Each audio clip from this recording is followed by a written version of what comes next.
हम light start करने वाले हैं। आपको पता है लाइट कितना इम्पोर्टेंट चैप्टर है और कितना कंफ्यूजिंग चैप्टर है। अगर हमें क्लियर ना हो तो सारे ही क्वेश्चन गलत हो सकते हैं। एक दो क्वेश्चन अगर बहुत हद तक आपने रट लिया कि मैं आई वाले के ये प्रॉब्लम होगा आँख में तो ये वाला यूज करेंगे, वो भी मतलब उसमें भी आपको उल्टा जाने का बहुत ज़्यादा प्रोबेबिलिटी होता है। तो लाइट चैप्टर को समझने के लिए मैं फिगर का काफ़ी यूज करूँगा ताकि एक बार आपको कॉन्सेप्ट क्लियर हो जाए। तो इस वीडियो के बाद आपको बस ये नोट्स एक बार ही देखना पड़ेगा। आप एक चीज़ मैं बता दूँ, अब और आने वाले फिजिक्स और बायोलॉजी के लिए प्लीज़ जो भी मैं नोट्स दूंगा सिर्फ उसी को पढ़िएगा। क्योंकि मैं नोट्स आपके लूसेंट बुक से ही बना रहा हूँ, लेकिन मैं इसमें थोड़ा अलग इसलिए कि मैं काफ़ी फिगर का यूज कर रहा हूँ, काफ़ी फिगर कुछ आपको समझाने के लिए। लेकिन ऐसा आपके किताब में नहीं दिया हुआ है, आपको ही पता है, तो प्लीज़ उससे कन्फ्यूजन क्रिएट बहुत ज़्यादा होगा। तो इसका अभी जो हमारा ग्रुप है व्हाट्सएप ग्रुप, अगर आप ज्वाइन नहीं किए तो आज ही ज्वाइन कर लो।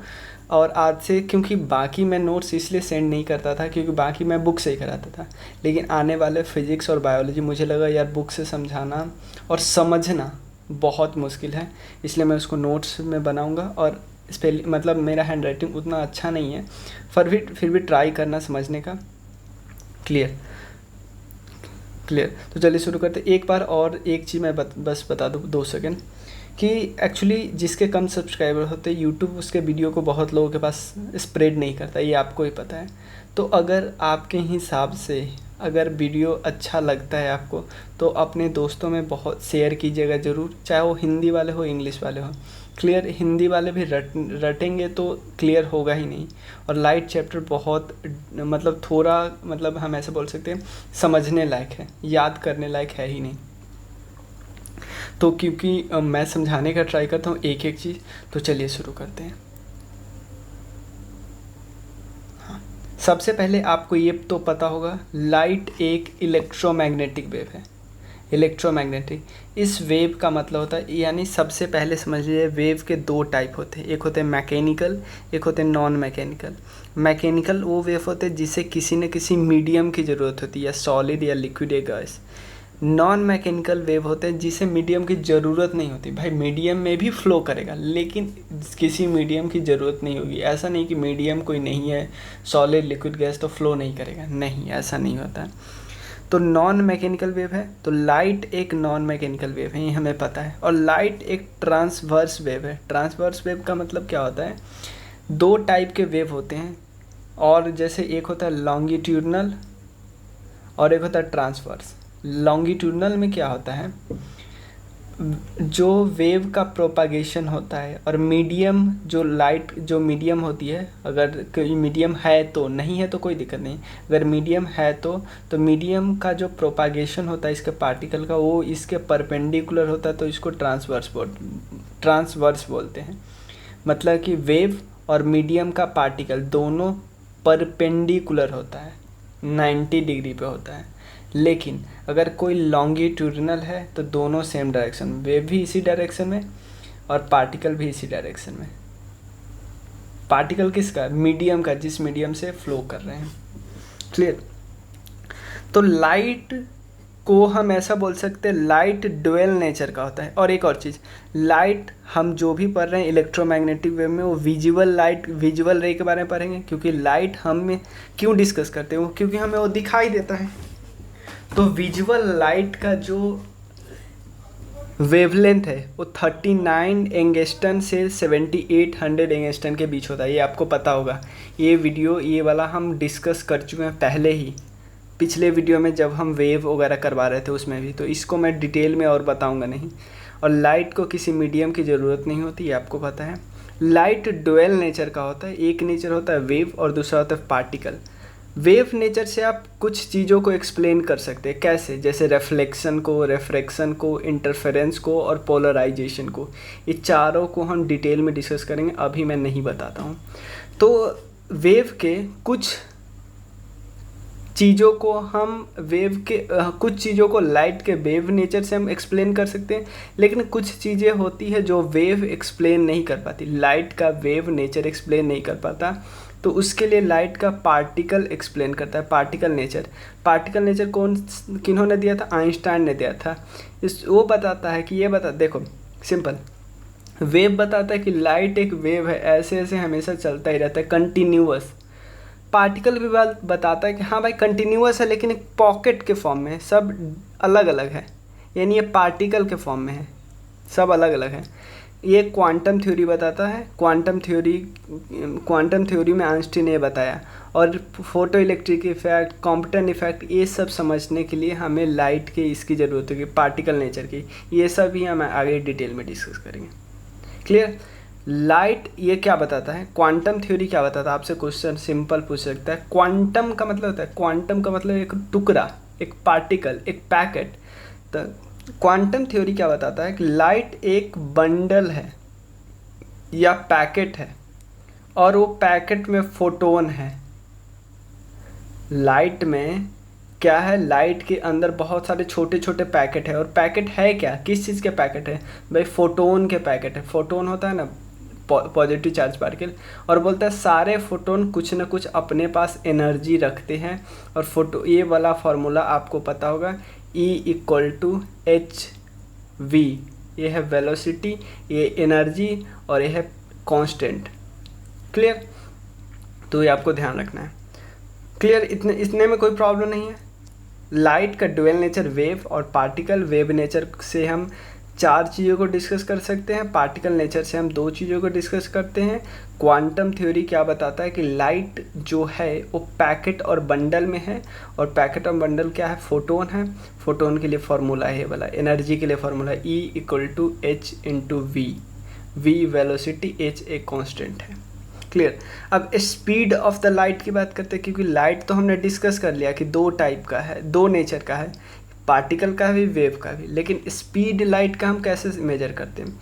स्पीड लाइट का स्पीड सबसे पहले रोएमर ने मेजर किया। रोएमर 1678 AD में, 1678 में। और बताया जा रहा है कि स्पीड की लाइट की स्पीड सबसे ज़्यादा होती है वैक्यूम में। वैक्यूम मतलब जहाँ पे कोई मीडियम नहीं होता, ना सॉलिड ना लिक्विड गैस। और वहाँ पे कितना होता है? 3×10⁸ होता है मीटर पर सेकेंड। क्लियर? कोई दिक्कत नहीं है। अब नेक्स्ट टर्म है रेफ्रेक्टिव इंडेक्स। ये क्या होता है? रेफ्रेक्टिव इंडेक्स समझ लीजिए एक टर्म होता है म्यू। मैं बताता हूँ क्या होता है। रेफ्रेक्टिव इंडेक्स सिंपल है, समझ लेते हैं कि speed of a light in vacuum, यानी ऊपर ये आ जाएगा, divided by speed of the light in a medium. समझ लीजिए ये है शीशा, ग्लास, सन का लाइट यहाँ पे पड़ रहा है, कैसे जा रहा है मुझे कोई फ़र्क नहीं पड़ रहा। मैं अब अभी समझ रहा हूँ कि भाई यहाँ पे जो स्पीड होगी लाइट की, यहाँ पे जो होगी स्पीड लाइट की, कुछ ना कुछ तो अलग होगी, कम होगी ज़्यादा होगी मुझे कुछ नहीं पता, हम आगे देखेंगे। क्लियर? ये तो हमें पता है ना कि भाई यहाँ पे जो स्पीड की लाइट होगी, यहाँ पे स्पीड की लाइट होगी, अलग अलग होगी। क्लियर? तो रेफ्रेक्टिव इंडेक्स जिसको म्यू बोलते हैं, रेफ्रेक्टिव इंडेक्स क्या होता है? फार्मूला कितना बार आ चुका है कि speed of the light in vacuum में स्पीड क्या है लाइट का, डिवाइडेड बाय लाइट का स्पीड इस मीडियम में क्या है। क्लियर? और एक चीज़ आपको पता होगा कि भाई स्पीड लाइट का सबसे ज़्यादा वैक्यूम में होगा तो होता है, इसका मतलब इसमें तो ऑब्वियसली कम ही होगा ना, एक ग्लास है कम ही होगा ना। तो इसका फार्मूला, म्यू का फार्मूला, सी मतलब speed of the light in vacuum divided by velocity, मतलब speed of the light in that medium, इस मीडियम की बात करते हैं। क्लियर? यहाँ पे एक बहुत अच्छा पॉइंट दिया हुआ है कि स्पीड जो है लाइट का सबसे ज़्यादा वैक्यूम में होता है, फिर गैस में, फिर वाटर में, फिर सॉलिड में। क्लियर? यहाँ पे वही बताया गया है कि वेलोसिटी कितना है वैक्यूम में, 3×10⁸, लेकिन वाटर में क्या है, 2.25×10⁸। टेरापीन वाइल में क्या है, टेरपेंटीन वाइल में क्या है, 2×0.05। इतना समझ लीजिए ना कि भाई ये है क्या, वैक्यूम, ये है वाटर। ग्लास में और कम है, इसमें और कम है। जो रॉक साल्ट है या नाइलॉन है या रॉक साल्ट है, इसमें और कम है। यानी एक चीज़ तो हमें पता है कि भाई सबसे ज़्यादा वैक्यूम, और कम वाटर, और कम सॉलिड। क्लियर? तो इस हिसाब से हम देखें तो 8.19 सेकेंड लगता है, यानी हम 8 सेकेंड भी बोल सकते हैं लाइट को सन से अर्थ पे आने पे। 8.19 सेकेंड, या अगर दो ऑप्शन हो एग्जाम में 8 सेकेंड और 8.19, तो 8.1 लगाना, लेकिन ऑप्शन हो ऐसे 6, 7, 8, 9, तो आप 8 लगाना। क्लियर। अब एक चीज़ और है यहाँ पे, मून से जो लाइट आती है वो अर्थ तक पहुँचती है 1.28 सेकेंड में। आप बोलोगे भैया मून से लाइट, क्या बात कर रहे हो भाई? जो सन से आती है वो मून से टकरा के हमारे पास पहुँचती है, मैं इसकी बात कर रहा हूँ। क्लियर। अब टाइप्स ऑफ बॉडीज, कुछ बॉडी के टाइप होते हैं। एक होते हैं लूमिनियस, जिसके अंदर खुद की रोशनी होती है, जो खुद ही रोशनी निकालता है, जैसे स्टार या कोई बल्ब हो गया जो हम घर में यूज करते हैं। एक होता है नॉन लूमिनियस, यानी जो प्लैनेट या कोई और चीज़ जो जिसके खुद की लाइट नहीं आती है, लेकिन लूमिनियस बॉडी इस पे टकराता है और फिर हमारे आँखों तक पहुँचता है, तो हमें लगता है यार प्लैनेट में भी कुछ कलर है। क्लियर। या हमें दिखाई देता है, जैसे कोई आपके घर का कोई सामान है, वो आपको रात में दिखाई तब देता है आप जब बल्ब जलाते हो। बल्ब यानी लूमिनियस लाइट उस पर्टिकुलर सामान पे पड़ती है, जिसके कारण यहाँ से लाइट रिफ्लेक्ट होता है, फिर हमारे आइज तक पहुँचता है। क्लियर। क्लियर। बाद में आपको ये भी बताऊंगा आइज के कहाँ किस पार्ट पे पहुँचता है। मटेरियल के टाइप कितने होते हैं? 3 टाइप के होते हैं, ट्रांसपेरेंट, ट्रांसलूसेंट, अपाक। ट्रांसपेरेंट का मतलब पूरा एक कोई सामान है वहाँ से पूरा का पूरा लाइट गुजर जाता है। क्लियर। ट्रांसलूसेंट का मतलब पूरा लाइट नहीं गुजरता, कुछ लाइट गुजर जाता है, कुछ वहीं पे रह जाता है। अपाक का मतलब होता है पूरा ब्लॉक हो जाता है। क्लियर। अब नेक्स्ट है शैडो। शैडो का सिंपल मतलब है भाई यहाँ से लाइट आ रहा है, जैसे सन लाइट आ रहा है, आप यहाँ पे खड़े हो तो आपका शैडो बनेगा इधर, है ना। तो शैडो 2 टाइप का होता है, एक होता है पॉइंट सोर्स।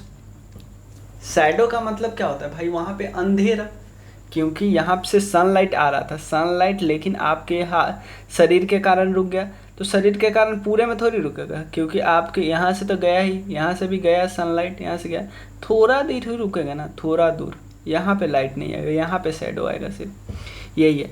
पॉइंट सोर्स, जैसे कोई पॉइंट सोर्स से अगर एक पॉइंट से लाइट आती रहती है तो ऐसे जाती है ना, तो शैडो सिर्फ इस पॉइंट पे बनाएगी, बाकी सब साइड में लाइट होगा, एकदम पूरा लाइट होगा।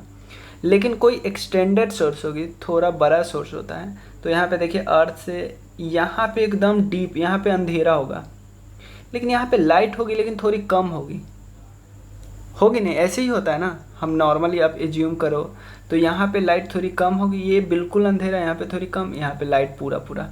तो जो एकदम डीप अंधेरा होता है उसको बोलते हैं हम उम्ब्रा, UMBRA, अम्ब्रा या उम्ब्रा कुछ भी बोलते हैं।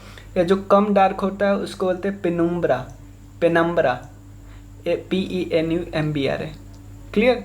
एक होता है कंप्लीट डार्कनेस, एक होता है कम डार्क, लेकिन डार्क तो होता है। कोई दिक्कत है तो आप बताओ इस समय। मैं इस वीडियो में आपको इतना ही बता रहा हूँ, इतना हाँ, इतना ये भी बताऊँगा, लेकिन आप पहले बताओ कोई क्या हैंड राइटिंग वाले में प्रॉब्लम है? अभी आप बहुत लोग कमेंट करोगे, अब बताना प्लीज़, क्योंकि आपका समझना सबसे ज़्यादा इम्पोर्टेंट है। क्लियर। ये तो हमने डिस्कस कर लिया। हाँ, अब है reflection of a light.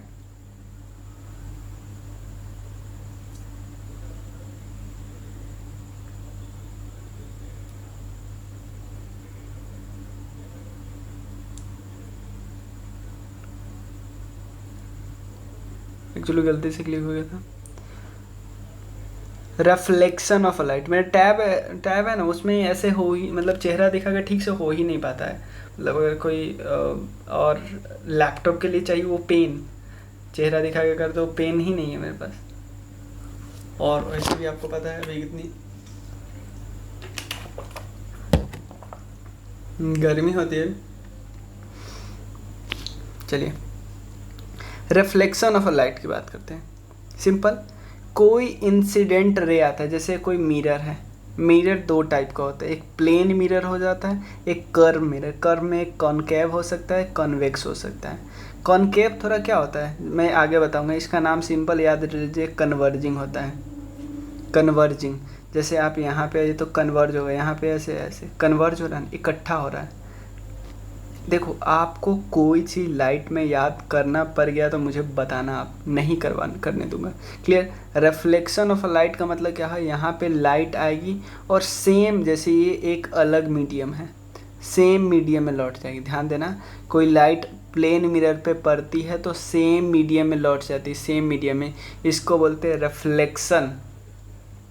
Reflection का लॉ में 2 पॉइंट है, रिफ्लेक्शन का जो लॉ बताता है उसमें 2 पॉइंट है। पहला बोलता है कि भाई angle of incidence, angle of reflection और नॉर्मल तीनों एक प्लेन में होने चाहिए। Angle of incidence, angle of reflection और नॉर्मल तीनों सेम लाइन में होने चाहिए। कैसे? ये angle of reflection, angle of incidence, angle of reflection, plane में तीनों। आप ऐसे कर दो, एंगल ऑफ इंसिडेंस, ये नॉर्मल, ये प्लेन। एक में नहीं हुआ ना, ये बहुत टेढ़ा शार्प हो गया कि ये प्लेन मिरर नहीं ना हुआ। या हम ऐसे कर दें, ऐसे ऐसे ऐसे, या हम कुछ ऐसे कर दें, यहाँ पे इंसिडेंट करवा रहे हैं, यहाँ पे नॉर्मल रख रहे हैं और फिर यहाँ से रिफ्लेक्शन है। तीनों अलग अलग प्लेन में है तो ये भी नहीं हो सकता। सबसे पहले तीनों सेम प्लेन में होने चाहिए। Angle of incidence equal to angle of reflection equal to, और उसका देखो इंसिडेंट रे और रिफ्लेक्टेड रेज और नॉर्मल तीनों एक प्लेन में होना चाहिए। और एक और चीज़, एंगल ऑफ इंसिडेंस और एंगल ऑफ रिफ्लेक्शन इक्वल होना चाहिए। तो भैया आप एंगल कहाँ से ले रहे हो, क्या यहाँ से ले रहे हो? नहीं भाई, नॉर्मल से एंगल, ये ध्यान में ही रख लो। नॉर्मल होता क्या है भाई, प्लेन का परपेंडिकुलर लाइन। इस पॉइंट पे, जिस पॉइंट पे रे पड़ रही है वहाँ से परपेंडिकुलर लाइन खींच लो। क्लियर, कोई दिक्कत नहीं है। तो एंगल ऑफ, इसको समझ जाइए क्योंकि नॉर्मल से हम लेते हैं। नॉर्मल, नॉर्मल क्या है, जिस जहाँ पे आपका लाइट रे पड़ने वाला है वहाँ से ऊपर एक परपेंडिकुलर लाइन खींच लीजिए, परपेंडिकुलर लाइन खींच लीजिए। यहाँ से जो नॉर्मल से जो एंगल बनेगा उसको बोलते हैं, नॉर्मल से अगर ऐसे एंगल बनता रहता तो भी आई इसको बोलते हैं। समझ रहे हो ना आप? और रिफ्लेक्शन भी इसको नहीं, ये वाला नॉर्मल से नॉर्मल, तो यानी ये दोनों एंगल हमेशा बराबर होगा। इतना क्लियर है? अब कुछ इमेज की प्रॉपर्टीज देख लेते हैं। जैसे इमेज की 2 टाइप होती है, एक होती है रियल और एक होती है वर्चुअल। एक होती है रियल, एक होती है वर्चुअल। वर्चुअल का एग्जांपल देखते हैं। आप जाते हो ताजमहल, ताजमहल के पास एक रिवर है, आपको ताजमहल रिवर में भी दिखाई देता है, तो क्या वो सही इमेज बनता है? नहीं, वो वर्चुअल है। आपको लगता है कि आपके ब्रेन को ऐसा लगता है, ऐसा एज्यूम होता है कि पानी से ताजमहल निकला हुआ है, लेकिन एक्चुअल में ऐसा नहीं है। इसको बोलते हैं वर्चुअल इमेज। रियल का मतलब है भाई, हाँ वहाँ रियल इमेज है। समझ रहे हो ना? जैसे रियल ऑब्जेक्ट का बनता है उसको रियल इमेज बोलते हैं, मतलब एक्चुअल वहाँ पे। जैसे मान लो एग्जांपल लेते हैं, एक यहाँ पे 2 पॉइंट ले रहे हैं, एक ये मिरर है, मिरर से यहाँ पे ऑब्जेक्ट का, अभी बस कुछ नहीं देखना, ऑब्जेक्ट ऐसे टकराएगा, उसका इमेज यहाँ पे बनता। ऑब्जेक्ट यहाँ टकराया है, यहाँ पे इमेज है, ये है इमेज, ये है ऑब्जेक्ट। क्लियर? आपको पता है, हाँ ऑब्जेक्ट ये है, इमेज इस साइड से आया है, आपको पता है। लेकिन होता क्या है, जैसे मान लो ऐसे प्लेन मिरर है, ऐसे इंसिडेंट हुआ, रिफ्लेक्ट हो गया, तो आपका आई यहाँ पे, तो आपका दिमाग क्या बोले कि भाई इमेज कहीं यहाँ से आया है, पीछे से आया है, तो आपके दिमाग क्या करेगा, आपका दिमाग थोड़ा वर्चुअल सोच रहा है कि हाँ इमेज थोड़ा पीछे से आया है। तो एक चीज़ मैं बता दूँ, जब भी मिरर के पीछे इमेज बनने लगे तो वर्चुअल ही होता है। क्लियर? वर्चुअल समझने, वर्चुअल और रियल में समझने। वर्चुअल का मतलब हमें माइंड को लगता है कि जैसे ताजमहल में जो हम पानी में ताजमहल देखते हैं, या कभी कभी पहाड़ के पास जो पानी होता है उसमें पहाड़ शो करता है, वो भी वर्चुअल होता है। ये सब और डिटेल में आपको पूरा मिरर समझाऊंगा तब क्लियर होगा। क्लियर। साइज भी आपका क्या होता है, कभी कभी ऑब्जेक्ट से आपका साइज बड़ा दिखाई देता है या ऑब्जेक्ट से साइज छोटा दिखाई, मतलब ऑब्जेक्ट ओरिजिनल इतना है, आपका इमेज ऐसा बन गया, ऑब्जेक्ट इतना है, इमेज और छोटा बन गया, ऑब्जेक्ट जितना है सेम बना। तो साइज भी 3 टाइप का हो सकता है। एटीट्यूड कितने टाइप का हो सकता है, क्लियर। जैसे मान लो एक हो सकता है अपराइट, जैसा इमेज है जैसा ऑब्जेक्ट हो वैसा ही इमेज आए। एक हो गया लैटरल इन्वर्टेड, जैसे आपको एम्बुलेंस में देखते हो ना, एम्बुलेंस कैसे दिखता रहता है, उल्टा दिखता रहता है ना, उसको बोलते हैं लैटरल इन्वर्जन। इन्वर्जन तो हुआ है लेकिन हॉरिजॉन्टली इन्वर्जन हुआ है, ऐसे। एम्बुलेंस ऐसे होना चाहिए ना, एम्बुलेंस, तो ऐसे होता है उल्टा, AMBULANC,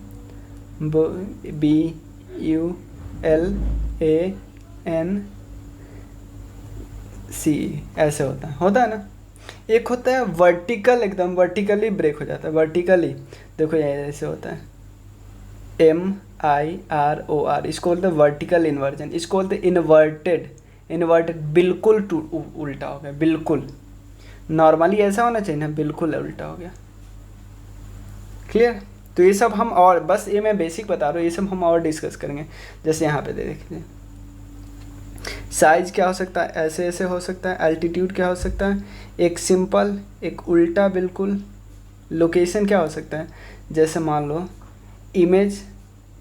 इमेज का डिस्टेंस ऐसे हो सकता है, जैसे मान लो यहाँ पे ये लोकेशन अब दिखा है कि जितना दूर आपका ऑब्जेक्ट रहेगा ना, ध्यान देना, जितना दूर आपका ऑब्जेक्ट रहेगा इमेज आपको उतना ही दूर बनेगा। टाइप आपको 2 टाइप है, वर्चुअल रियल बता ही दूँगा। क्लियर।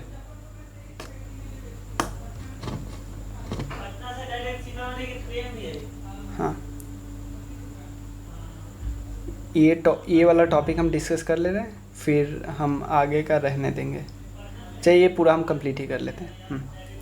रिफ्लेक्शन ऑफ इमेज, देखो रिफ्लेक्शन ऑफ प्रे, हाँ सॉरी, ये पूरा कंप्लीट करते हैं क्योंकि उसके बाद हम वो मिरर देखेंगे, क्या कहते हैं, क्या है वो वाला, स्पेरिकल मिरर। देखो रिफ्लेक्शन ऑफ प्रेयर मिरर, तो ये बात हमें पता है, ये जो मिरर का ये होता है अपेक साइड होता है, मतलब ये होता है जो धुंधला वाला साइड नहीं होता है जब आप शीशा लेते हो, ये होता है वो साइड जो लाइटेड होता है। तो यहाँ ऑब्जेक्ट, इसका इमेज बना है यहाँ पे, ये दोनों इक्वल होगा ये पता है, ये डिस्टेंस है ये पता है। आप देखो हमेशा जो इसका इमेज बनता है जब आप शीशा देखते हो तो आपका इमेज बनता है वर्चुअल और लैटरली इन्वर्टेड। भाई ये आपको तब लेटरली इन्वर्टेड का मतलब होता है फ्लिप कर जाना। भाई एग्जांपल लेते हैं, शीशा के सामने आप अपने मम्मी या बहन को रख के देखो, क्योंकि हम खुद में कंफ्यूज हो जा सकते हैं, लेकिन मम्मी और बहन का देखोगे ना तो वो, क्योंकि वो नाक में पहनी होती है तो आपको लगेगा कि उनका नाक में जो पहनी है वो उल्टा साइड में पहनी है, यानी वो सिंपल हॉरिजॉन्टली फ्लिप हो जाता है। वर्टिकल फ्लिप का मतलब ऐसा होता है ना उनका पैर ऊपर दिखने लगा, सर नीचे दिखने लगा, नहीं। तो आप शीशा में कभी भी अपने मम्मी या दोस्त या बहन को सामने रख के देखना तो आपको लगेगा हाँ भाई उनका जो नाक में जो पहनी रहती है वो उल्टा दिख रहा है, मतलब आपको लगेगा कि हाँ फील आएगा कि हाँ ये तो उल्टा दिख रहा है इसमें। क्लियर।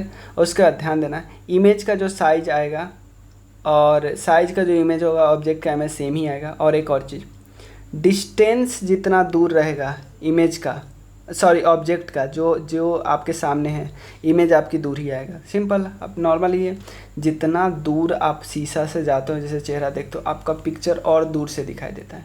क्लियर। भाई ये वाला पॉइंट ध्यान देना कि अगर आप ऑब्जेक्ट हो, आप शीशा के तरफ दौड़ते हो v वेलोसिटी या शीशा से दूर जाते हो v वेलोसिटी से, तो क्या आपकी इमेज का स्पीड क्या होगा, भाई आपके इमेज का स्पीड 2 गुना हो जाएगा। इधर जाओगे तो 2 गुना इधर, इधर जाओगे तो 2 गुना इधर, ये ध्यान रखना। क्लियर। और एक और चीज़, अगर आप, एक और पॉइंट लिखा हुआ है, अगर आप जिस शीशे की बात करते हो उस शीशे को रोटेट करते हो थीटा से, ध्यान देना, उस शीशे को रोटेट करते हो, ऐसे नहीं करके ऐसे कर दिया रोटेट थोड़ा, अब शीशा यहाँ पे हो गया। सो शीशे को रोटेट करते हो और अपना जो इंसिडेंट रे है उनको उसको सेम रखते हो, तो जो रिफ्लेक्टेड रे है ना, ध्यान देना, रिफ्लेक्टेड रे 2 थीटा से रोटेट हो जाएगा। 2 थीटा मतलब r प्लस 2 थीटा, ये वाला हो जाएगा r, तो पहले से था रोटेट कितना से होगा, 2 थीटा से रोटेट हो जाएगा, r प्लस 2 थीटा। क्लियर है ना, कोई दिक्कत नहीं है भाई, ज़्यादा नहीं है ये, आपके लूसेंट का ही बुक है, अभी तक हम बस उसको रटते थे, मैंने बस फिगर में उतार दिया, ज़्यादा आपको नहीं लगना चाहिए प्लीज़। क्लियर। उसके बाद full image equal to height. देखो आपका पूरा चेहरा आपके शीशे में तब दिखेगा जब आपके हाइट का एटलीस्ट आधा हाइट का आपके पास शीशा होगा। ध्यान देना, आपका पूरा चेहरा पूरा शरीर तब दिखेगा जब आपके पूरे शरीर का आधा साइज का शीशा जब होगा, उससे कम का होगा तो नहीं दिखेगा। क्लियर। अब यहाँ देखें, एक बहुत इंपॉर्टेंट एग्जाम है, 2 शीशा लेते हैं, उसको कोई थीटा एंगल पे आप रखते हो, थीटा एंगल पे, तो इससे कितना इमेज बनेगा, जैसे यहाँ पे टकराया, यहाँ पे ऐसे, यहाँ पे ऐसे, तो इसका इमेज कितना बनेगा। तो जैसे मान लो यहाँ पे कोई बंदा खड़ा है, यहाँ पे शीशा बंदा खड़ा है, वो इसको देख ही नहीं रहा, तो उसको तो लगेगा यहाँ से आया है, लगेगा ना भाई, उसको लगेगा यहाँ से आया है, कोई इमेज यहाँ से आया है। और कोई बंदा सबको देख रहा है, यहाँ पे कोई आँख लगा कर रहा है, तो वो सिर्फ इस रेज को देख रहा है, तो उसको लगा कुछ यहाँ से आया है, तो इसको भी अलग इमेज लग रहा है, इसको भी अलग इमेज लग रहा है, तो टोटल इमेज तो कुछ ज़्यादा ही बन रहा है ना भाई। तो यही बात क्वेश्चन पूछा जाता है, नंबर ऑफ इमेज कितना बनते हैं। अगर 360 को थीटा से डिवाइड करेंगे, अगर ये इवन नंबर आए, जैसे 360, अगर थीटा हम 60 डिग्री लेते हैं, 360 अपॉन 60, तो क्या होगा 6 एक इवन नंबर है। तो अगर इवन नंबर आए तो आपका n का जो वैल्यू आएगा, नंबर ऑफ इमेज, इतना -1 होगा, यानी इसका वैल्यू तो 6 है, 6 - 1, यानी नंबर इमेज 5 आया। कोई दिक्कत है, कोई दिक्कत है। और सेम यही केस आप अप्लाई कर सकते हो ऑड वाले केस में, लेकिन ऑड वाले केस के किस, ऑड वाला जब हम बात करते हैं ना 360 अपॉन थीटा, जैसे हम मान लिए, हम कुछ लिए, ऐसा कोई पॉइंट ले लिए, कोई ले लो ना जिससे आ जाए, मान लो 7 आ जाए, कुछ भी ले लेते हैं, तो 7 आ जाए, तो ये एक ऑड नंबर है, तो ऑड नंबर का कितना बनेगा, ऑड नंबर का क्या बनेगा, ऑड नंबर का भी सेम बनेगा अगर ऑब्जेक्ट है वो सिस्टमेटिकली प्लेस्ड है। सिस्टमेटिकली प्लेस्ड है, जैसे यहाँ पे ये ऑब्जेक्ट सिस्टमेटिकली प्लेस्ड है यहाँ पे। क्लियर। तो आपसे पूछा जा सकता है कि भाई ऑब्जेक्ट अगर सिस्टमेटिकली प्लेस्ड है और जो थीटा है वो ऑड आया है, तो आपका नंबर ऑफ इमेज कितना बनेगा। क्लियर। तो ये बता दोगे। ऑब्जेक्ट अगर सिस्टमेटिकली प्लेस्ड नहीं है तो कितना बनेगा, 360 अपॉन थीटा बनेगा, मतलब -1 नहीं करेंगे। क्लियर। और 360 अपॉन थीटा अगर फ्रैक्शन में आया, अगर 7.5 आ गया, यानी 1/2 आ गया, तो इसका क्या होगा, n का वैल्यू आया, उसका इंटीजर वैल्यू, मतलब सिर्फ ये वाला वैल्यू, ये वाला, यानी मेरे हिसाब से ये दोनों एक जैसे याद रख सकते हो, दोनों एक जैसे याद रख सकते हो, यानी ऑड में भी सिस्टमेटिकली प्लेस्ड या इवन दोनों एक साथ रखते हैं, 360 अपॉन थीटा -1, और इन दोनों को एक साथ रखते हैं क्योंकि इसका भी वैल्यू 360/थीटा ही आएगा, क्योंकि इंटीजर वाला पार्ट सिर्फ हम ले रहे हैं, तो यही वाला आंसर आएगा, ये वाला तो वैसे भी आंसर नहीं आएगा। सिर्फ 7 अपॉन ½ 1/2, तो ये वाला तो वैसे भी आंसर नहीं, सिर्फ यही आंसर आएगा, तो ये दोनों तो सेम ही हुआ ना। क्लियर। 2-3 टर्म और समझ लेते हैं, एक होता है फोकस, एक होता है फोकल लेंथ। देखो फोकस क्या होता है कि जहाँ पे हम अगर 2 रे की बात कर रहे हैं, जैसे एक यहाँ से गया, यहाँ से यहाँ पे गया, एक यहाँ पे गया, यहाँ पे, क्या ये दोनों रे जो आपस में टकराने के बाद जा रहे हो कहीं मिल रहा है, नहीं मिल रहा है, तो ध्यान देना, जहाँ पे मिलता है उसको हम बोलते हैं फोकस। क्लियर। जहाँ पे मिलता है उसको बोलते हैं फोकस। और जहाँ पे मिलता है, जैसे मान लो ये लाइट है, यहाँ पे एक रे ऐसे गया, एक रे ऐसे आया, तो यहाँ पे दोनों मिला इस पॉइंट पे, तो इसको हम बोलते हैं फोकस। सिंपल याद रख लो ना। थोड़ा पसीना निकल रहा है यार बहुत ज़्यादा। एक मान लो ये रे है और एक मान लो यही रे है, ये यहाँ से गया यहीं से लौट गया, तो ये दोनों जो यहाँ पे मिले उसको बोलते हैं फोकस। तो फोकस और इस पॉइंट से बीच के डिस्टेंस को बोलते हैं focal length. Clear. Focal length यहाँ पे इन्फिनिटिव होगा, क्यों? फोकस है ही नहीं, कहाँ है फोकस? फोकस भी तो इनफाइनाइट पे है, तो फोकल लेंथ भी तो इनफाइनाइट होगा। तो फोकल लेंथ इनफाइनाइट होता है प्लेन मिरर का, ये भाई याद कर लो। क्लियर भाई। ये वाला टॉपिक मैं आपको बता सकता हूँ अभी, अगर ये नहीं समझ में आया तो बताइएगा, क्योंकि ये मैं फिर से बता दूँगा, क्योंकि वैसे भी ये टॉपिक हम डिटेल में अभी करा नहीं रहे। कन्वर्ज, देखो कॉनकेव लेंस का मतलब क्या होगा, आप इधर ऑब्जेक्ट रखते हो और देखो ये वाला होता है अंधेरा वाला पार्ट, ये होता है शाइनिंग वाला पार्ट, होता है ना। तो अगर कोई रे इधर से आता है, कोई रे इधर से आता है तो टकरा के इधर ही लौटेगा ना, ये इधर ही लौटना। तो आप देख रहे हो लाइट कन्वर्ज कर रहा है, कन्वर्ज कन्वर्ज कन्वर्ज। तो हमें क्या करना है, हमें क्या करना है, कन्वर्ज का मतलब आपको छोटे छोटे जगह के चीज़ों को बड़ा करके देखना है। यानी कन्वर्ज में क्या होता है कि आपका सारा, आपको मान लो एग्जांपल लेते हैं, आपका कुछ गुम हो गया, रूम में गुम हो गया 1 का सिक्का, तो क्या सिंपल दूर से एक छोटी सी लाइट आ रही उससे पता चलेगा? नहीं। आप अपने दोस्त का भी फ्लैश लाइट जलाओगे, अपने भी फ्लैश लाइट जलाओगे, ताकि आप जहाँ पे गुम हुआ है वहाँ पे लाइट को कंजर्व करवा सको, अब कन्वर्ज करवा सको, एकदम इकट्ठा करवा सको बहुत सारे लाइट।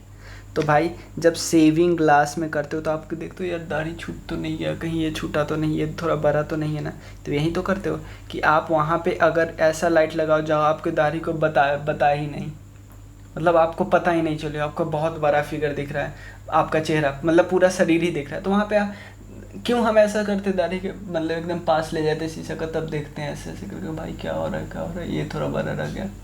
क्लियर। हेडलाइट जो व्हीकल का होता है या सर्च लाइट, कुछ ढूंढने वाला लाइट, ये ऑब्वियसली आपको कन्वर्ज करके मिलेगा। आपको दूर का ही चीज़ देख लेना, नहीं तो एक्सीडेंट ना हो जाएगा भाई। ऑप्थैल्मोस्कोप या कान मतलब ये वो इंस्ट्रूमेंट होता है ऑप्थैल्मोस्कोप, जो कान वो नहीं होता जिससे कान आँख वगैरह नाक वगैरह में देखते हैं। सोलर कुकर भी यही करता है ना भाई, सारा लाइट को कन्वर्ट करके उस मशीन में डालो ताकि खाना जल्दी बने। लाइट को कॉन्सेंट्रेट किया जाता है इसमें, ध्यान देना। कन्वेक्स में उल्टा होता है भाई। कन्वेक्स में आपका कौन सा व्यू है, जैसे ये वाला आपका शाइनिंग वाला पार्ट है एक, तो आप यहाँ पे करो जैसे लाइट का रिफ्लेक्ट हुआ ऐसे ऐसे, तो आपका शीशा ऐसा होना चाहिए जो ये पूरे दूर का चीज़ आपको दिखाए। आपका जो शीशा होता है जो आप देखते हो गाड़ी में, तो आपको पूरा पूरा सड़क दिखा देता है, उस चीज़ आप उससे आप क्या दाढ़ी बना सकते हो? नहीं, दिखेगा ही नहीं। तो रियर व्यू जो होता है व्हीकल का वो मैक्सिमम फील्ड को कवर करता है, मैक्सिमम। देख रहे हो ना, नॉर्मली क्या हो रहा था, लाइट आ रहा था उसमें तो आप इतना एरिया ही कन्वर्ट कर रहे थे, क्योंकि यहाँ पे आप लाइट इकट्ठा कर रहे हैं। लेकिन आप ये वाला यूज करें, ये वाला, तो आपका लाइट देखो रिफ्लेक्ट हो रहा है। अब क्लियर। तो यहाँ पे क्या होता है, सोडियम रिफ्लेक्शन लैम्प पे यूज होता है और रियर व्यू में यूज होता है, रियर व्यू लैम्प व्हीकल में यूज होता है। तो आप बोलोगे भैया ऐसे हो रहा है, ऐसे ऐसे क्यों चला जा रहा है, ऐसे क्यों जा रहा है, ऐसे करके ऐसे क्यों नहीं भाग रहे हैं? भाई यहाँ देखो, आपको एक चीज़ बता रहा हूँ, ये है, ये मान लो इंसिडेंट रे, इंसिडेंट रे का 90 डिग्री मतलब इस मान लो इसको हम, ये छोटे वाला पार्ट को हम ये वाला यहाँ तक मान लेते हैं, इसका जो नॉर्मल होगा मान लेते हैं यहाँ पे 90 डिग्री ऐसे, तो और यहाँ से आया यहाँ पे, तो इसका रिफ्लेक्टिव रेज इधर ही होगा ना, तभी तो 90 डिग्री पे सेम एंगल होगा, मान लेते हैं ऐसे समझने के लिए। समझ सकते हो ना? एक बार और मैं बता दे रहा हूँ इसको। तो आप बोलो कि भैया इधर क्यों आ रहा है, इधर क्यों, मैं मुझे समझ नहीं आ रहा है, इसको इधर भेजिए। भाई सोचो, सुनो, ये यहाँ पे एक लाइट आया, हम इस छोटे सा पार्ट को यहाँ पे उठा के यहाँ पे रखते हैं, क्लियर। ये छोटा सा पार्ट है, इसका जो नॉर्मल होगा कुछ इस तरह होगा ना, यहाँ पे लाइट आया तो जो रिफ्लेक्शन होगा, ये एंगल बना आई, तो रिफ्लेक्शन इसका किधर बनेगा, इधर बनेगा। नॉर्मल कहाँ है, रिफ्लेक्शन कहाँ बनवाओगे भाई, इधर बनाओ, आर इधर करो और आई इक्वल टू आर करो, तो भाई इधर ही तो होगा ना, यही है, क्लियर। तो बस इस वीडियो में इतना ही है, चलिए थैंक यू सो मच।